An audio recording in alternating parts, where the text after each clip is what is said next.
Mahigit isang buwan bago ang bakbakan ng Gilas Pilipinas at New Zealand sa Maua Arena, sinasabing nagparamdam na ang grupo ni Coach Jude Flavel sa social media tungkol sa paparating na bakbakan at ang ilang netizens sa New Zealand nagpapasalamat na sa mga Pilipino hindi pa man nagsisimula ang third window ng World Cup qualifiers kung saan dadayo ang Gilas sa baluarte ng New Zealand.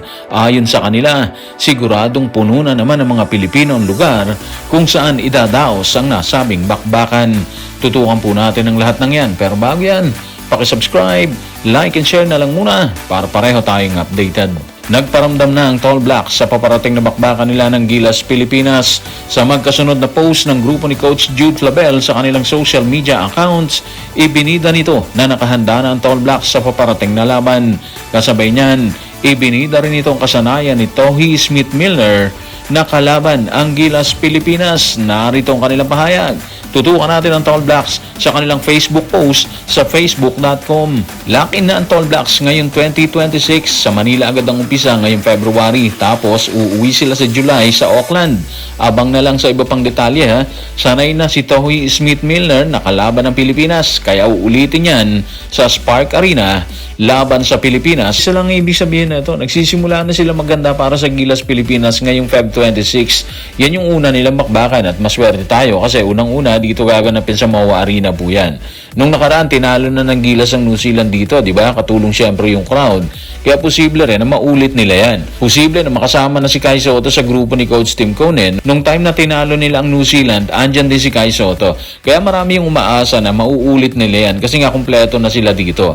Magandang laban ulit ang mga playoffs ha. Kung mapapansin nyo, sinabi ng NC na sanay na si Tohi Smith-Milner kalaban ng Gilas Pilipinas or sanay na siyang kumamada kalaban ng grupo ni Coach Tim Conan.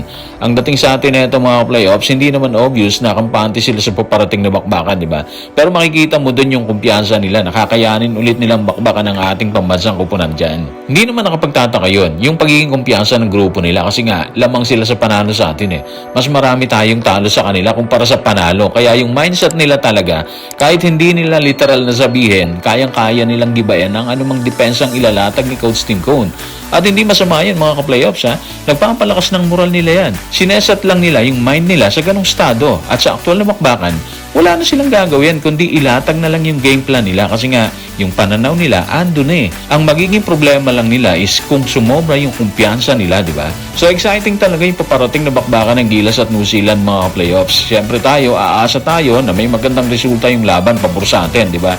Silang ganun din. Umaasa din sila na papabor sa kanila yung lahat. Mula sa preparation hanggang sa aktual na bakbakan po yan. Kaya magiging mahirap hindi lang para sa Gilas kundi maging sa New Zealand ang paparating nilang laban. Pareho kasi silang naghahangad na manalo, di ba? At sa aspetong yan, tayo bilang manonood, tayo yung mananalo. Dikdikan sigurado to dahil hahabulin ng New Zealand yung panalo. Bokya na kasi sila ng 2 beses sa Australia eh. Habang ang Gilas Pilipinas, panalo sa 2 laban nila dito sa Guam. Habang nagparamdam na ang New Zealand sa magiging bakbakan nila ng Gilas Pilipinas, naniniwala naman ang ilang supporters ng grupo ni Coach Jude Flavel na isa na namang blockbuster ang magiging laban sa grupo ni Coach Tim Conan, bunga ng mga Pilipinong nakatakdang manood sa nasabing venue. Narito ang kanilang pahayag. Tutukan natin si Anonymous sa FB post ng Tall Blacks sa facebook.com. Panibagong box office na bakbakan na naman yan sa Spark Arena. Siyempre, dahil sa mga Pinoy. Actually, hindi na bago ang mga ganitong senaryo mga playoffs. Yung punong-punong arena dahil sa mga Pilipinong nanonood.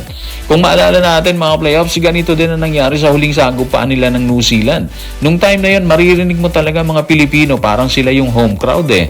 Sila kasi sumisigaw ng depensa para sa Gilas Pilipinas. Ibig sabihin, tama yung sinabi ni Anonymous. Blockbuster na naman to.